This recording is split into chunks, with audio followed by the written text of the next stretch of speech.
Hey everyone, welcome back. Today we're going to be Yeah. diving deep into the world of habits and Yeah. how they can lead to lasting change, especially when it comes to those kind of tricky areas like health and weight management. Yeah, for sure. We've got two great sources to help us out today. Right. An article from truthaboutweight.global Mm-hmm. asking the question, can our habits lead to longer lasting Good change? question. And another one from Croy Heart and Stroke Charity called What is the Best Way to Lose Weight? Okay. Oh. So you might be thinking, habits, like, isn't that a little bit basic? But trust me, these articles move way beyond the surface. We're talking about harnessing the power of small, consistent actions to Uh-huh. create huge shifts over time. Yeah. In fact, one of the articles even claims that a tiny 1% improvement each day Wow. can lead to a whopping 37% improvement over a year. That's incredible. So buckle up, because we're about to unlock the secrets of turning those tiny tweaks into lasting transformations. I love it. So I'm curious, one thing that really struck me about both of these articles is this idea that Yeah. so much of our daily lives is actually driven by Oh, absolutely. habit. Like we're kind of on autopilot more than we realize. Yeah, way more. And when we're talking about something like weight management, understanding those Mhm. autopilot behaviors is key. Yeah, absolutely. I mean, think about it.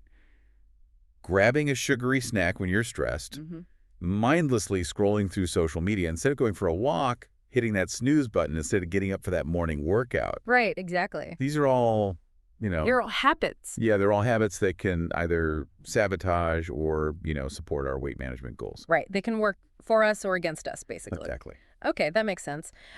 But how can we actually apply this knowledge to, let's say, someone who is trying to manage their weight? What do these articles actually suggest we do?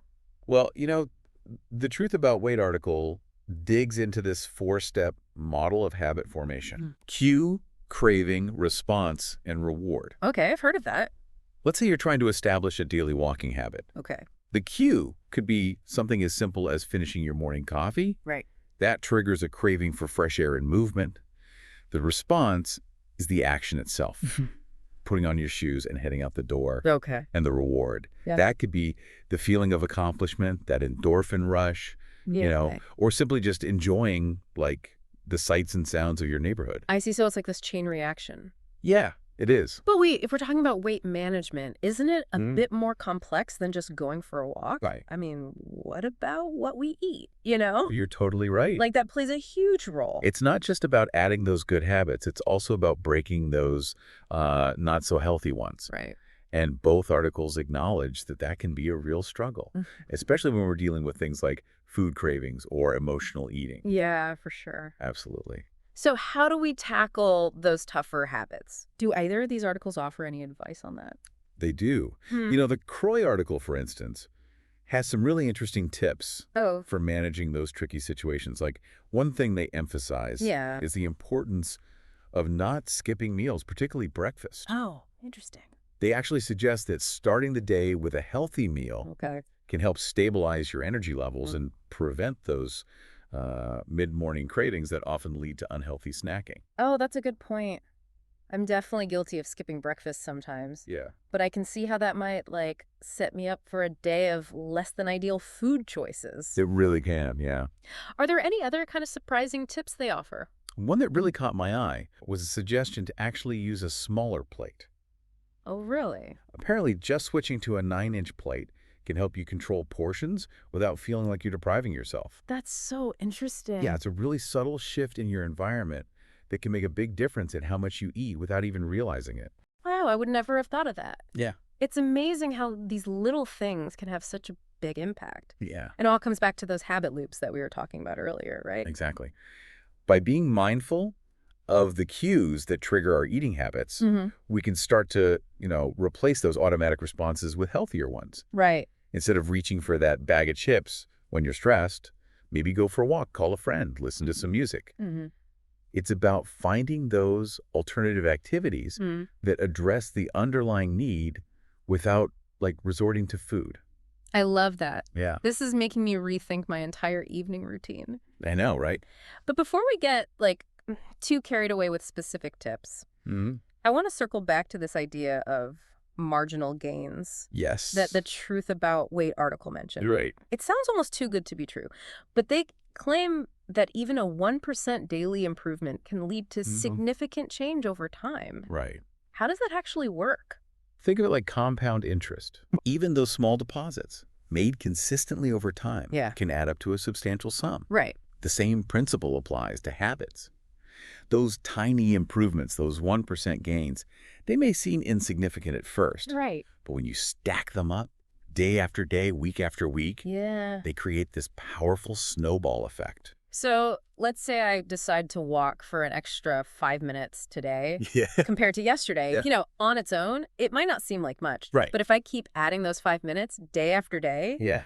those minutes turn into extra miles walked, Exactly. which could eventually lead to noticeable changes in my, Totally. life and fitness. Exactly. Mm. It's about shifting our focus from those dramatic, unsustainable overhauls to those small, consistent actions that we can actually maintain over the long term. Right. Remember, it's not about being perfect. Yeah. It's about being consistent. Okay. I like that. This is really starting to change the way I think about creating Yeah. lasting change. Powerful, isn't it? It is. It is. But before we kind of dive deeper Mm. into the practical side of things, Yeah. there's one more important point I want to touch on. Okay.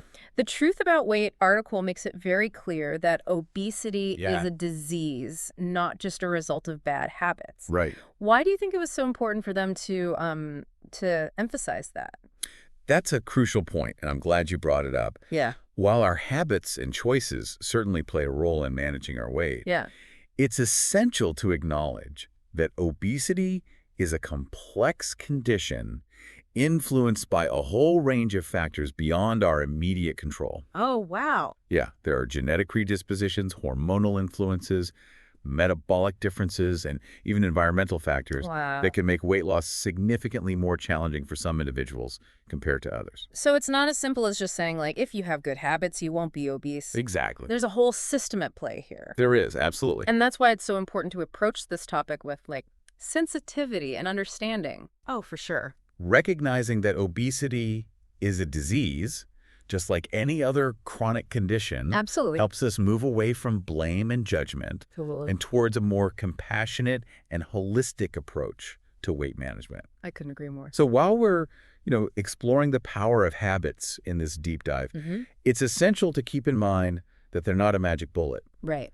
There are times when professional guidance and support Absolutely. are necessary to address the underlying Yeah. complexities of obesity. Absolutely. But for those who are looking to make sustainable changes to their lifestyle, habits can be an incredibly powerful tool. They are. Absolutely. Yeah. So that's what we'll be exploring further in the next part of our deep dive. Okay. We'll be delving into some practical strategies for building those healthy habits Yes. and breaking those not so helpful ones, using those 4 laws of behavior change Okay. that we talked about a little bit from Atomic Habits as our roadmap. So stay tuned, everyone. We'll be right back Wait. after a quick break to dive deeper into the nitty-gritty of habit formation. Sounds good. See you soon. All right. All right, we're back and ready to put these habit-forming ideas into action. We were just talking about the power of those small, consistent changes, those Right. marginal gains. Yes. But how do we actually make those changes stick? Yeah. Especially when it comes to something as challenging as weight management. Well, remember those 4 laws of behavior change we touched on earlier? Uh-huh. The ones from James Clear's book, Atomic Habits? Yeah. They offer a really practical framework Okay.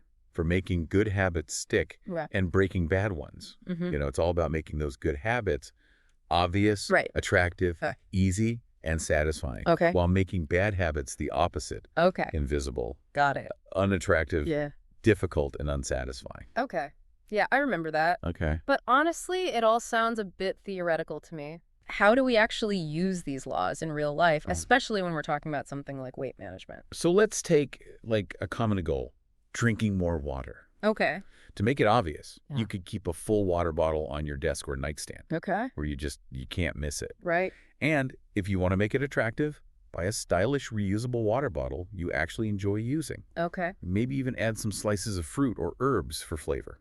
Ooh, I like that. Yeah. And to make it easy, Yeah, maybe keep a pitcher of water in the fridge Right. so you don't have to constantly refill a small bottle. exactly. And finally, for satisfaction, Yeah. you could track your water intake on an app Okay. or even just like a simple notepad. Mm-hmm. And each time you hit your daily goal, you get that little feeling of accomplishment. Oh, so those are great strategies. Yeah. But, drinking water seems pretty straightforward. Yeah. What about something more challenging, Right. like exercising more consistently? Applying those laws to that seems a bit trickier. You're right. It does take more planning, Mm-hmm. but those laws can still guide us. Okay. So to make exercise more obvious, lay out your workout clothes the night before Oh, that's a good idea. or schedule those workouts in your calendar. Yeah, Like any other important appointments, right. like you're making a commitment to yourself. I like that. And to make it more attractive, Uh-huh.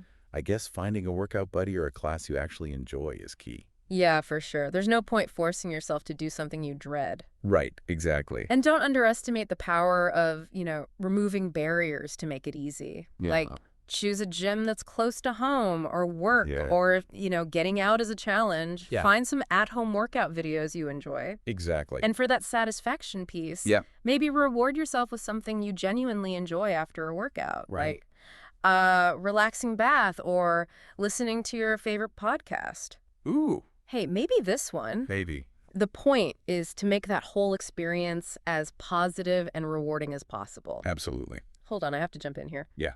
It seems like we're putting a lot of emphasis on making things Right. attractive and satisfying. Yeah. Isn't there a risk of relying too much Right. on external rewards? That's a really sharp observation, Yeah. and it's definitely something to be mindful of. Okay. Ideally, the activity itself should become inherently rewarding over time, Mm-hmm. but in the early stages of habit formation, those external motivators Yeah. can be really helpful to just get the ball rolling. Okay, that makes sense. Yeah. So we've talked about adding good habits, Mm-hmm. but what about those stubborn bad habits? Right. The ones that seem impossible to break. Yeah. Like, I don't know, mindlessly scrolling through social media for hours. Yeah, the classic social media trap. Right. Remember, those same 4 laws work in reverse to break bad habits. Okay. So to make that scrolling habit invisible, you could delete those tempting apps from your phone Okay. or use website blockers Okay. to make it unattractive. Mm-hmm.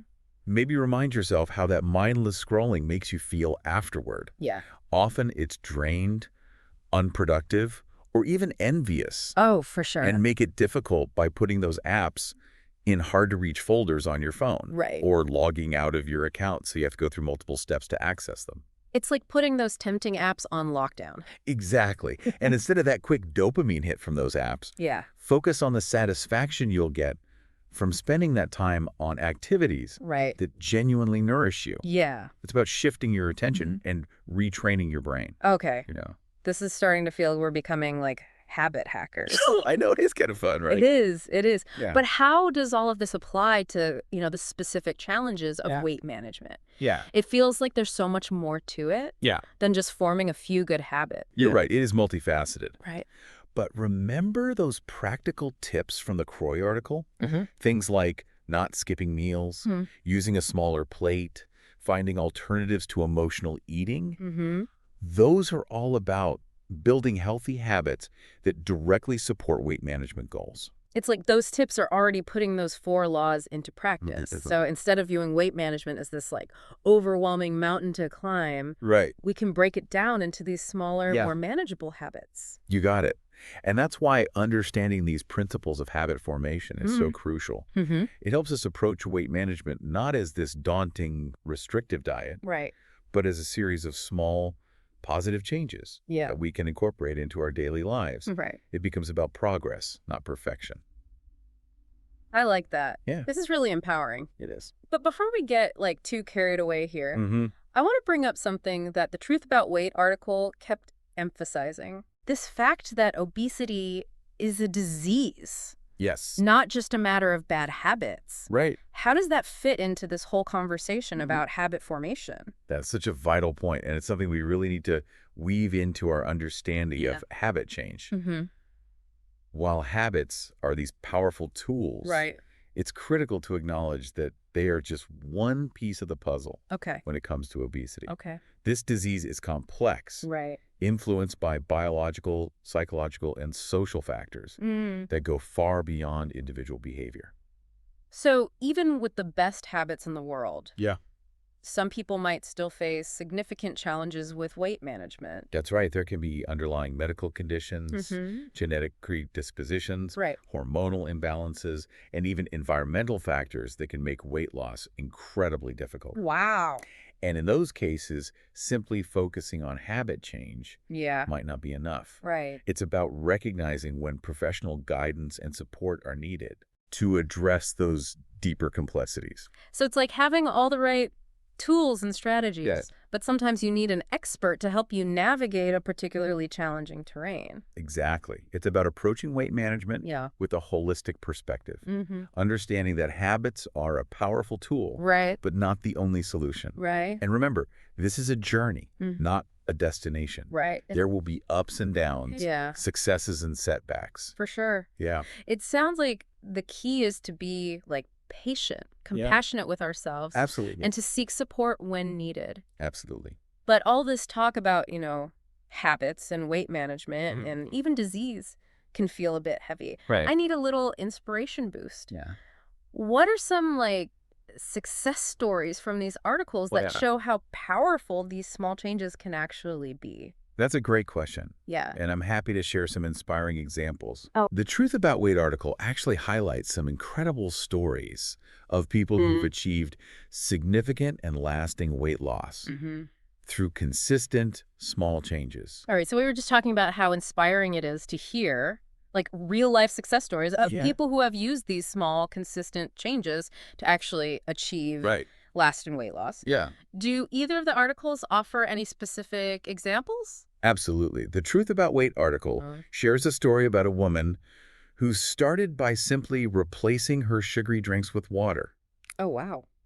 Over time, that one small change helped her cut back on calories Right. without feeling deprived, Yeah, and she eventually lost a significant amount of weight. that's amazing. It really shows how those seemingly insignificant tweaks can have like a ripple effect That's on it. our overall health. Yeah. Did they mention any other examples? Yes, there was another story about a man Okay. who started incorporating short walks into his daily routine. He didn't try to run a marathon overnight. Right. He just started with a few minutes here and there, Mm-hmm. gradually increasing duration and intensity over time. Okay. Eventually, those short walks turned into longer hikes. Wow. And he not only lost weight, but also improved his cardiovascular health and overall fitness. I love that. It's like that Yeah. that tortoise and the hare fable, right? Right. Slow and steady wins the race, especially when it comes to forming lasting habits. Exactly. And that's a crucial takeaway from both of these articles. Yeah. It's not about those dramatic, unsustainable overhauls Right. that often leave us feeling defeated. Yeah. It's about embracing those small, consistent steps Right. that over time can lead to remarkable transformations. It's like that saying, the journey of 1,000 miles begins with a single step. Yes, I love that. But sometimes even taking that first step can feel overwhelming. Yeah. Where do you suggest our listeners start Okay. if they're feeling like stuck or unsure where to begin? That's a great question. Yeah. And the answer is surprisingly simple. Okay. Don't try to change everything at once. Okay. Pick one small habit you want to focus on, Mm-hmm. something that feels achievable and sustainable. Okay. It could be drinking an extra glass of water each day, Okay. swapping out one sugary snack for a piece of fruit, Mhm. or incorporating a 5-minute walk into your lunch break. Yeah. So Those- start small and focus on consistency. Exactly. But what if our listeners encounter setbacks along the way? Right. How do they deal with those inevitable slip-ups without getting totally discouraged? That's where self-compassion comes in. Okay. Remember, it's a journey, not a destination. Right. There will be times when you fall off track, Yeah. and that's perfectly normal. Yeah. The key is to view those setbacks Mhm. not as failures, Mhm. but as learning opportunities. Okay. Yeah. So instead of beating ourselves up, Right. we should use those moments to identify what triggered the slip-up Yeah. and how we can adjust our approach moving forward. Precisely. It's about developing that resilience Yeah. and that growth mindset. Yeah, love that. And remember, you don't have to go it alone. Right. Lean on your support system, Yeah. whether it's friends, family, or even a healthcare professional, for encouragement and guidance. This has been such an insightful deep dive. It has been, hasn't it? We've Yeah. explored the science of habits, uncovered practical strategies for change, and delved into the complexities of obesity as a disease. It's been great. As we wrap things up here, Yeah. what's the one key message you want our listeners to take away from this conversation? I think it's that empowering realization that lasting change is within reach Mm-hmm. for all of us. Yeah. It's not about finding some magic bullet or undergoing some drastic transformation. Right. It's about harnessing the power of those small, consistent actions, Yeah. those marginal All gains right. that, over time, can lead to extraordinary results. So, to our listeners, we leave you with this challenge. What's one small habit you can start today to move closer to your goals? It could be as simple as drinking an extra glass of water, taking a 5-minute walk, or choosing a healthier snack. Yeah, great ideas. Remember, even the smallest steps taken consistently can create a ripple effect that transforms your health and well-being. We encourage you to explore those articles we discussed today. Yeah, good resources. And as always, thank you for joining us on this journey of discovery. Keep learning, keep growing, and keep those good habits rolling.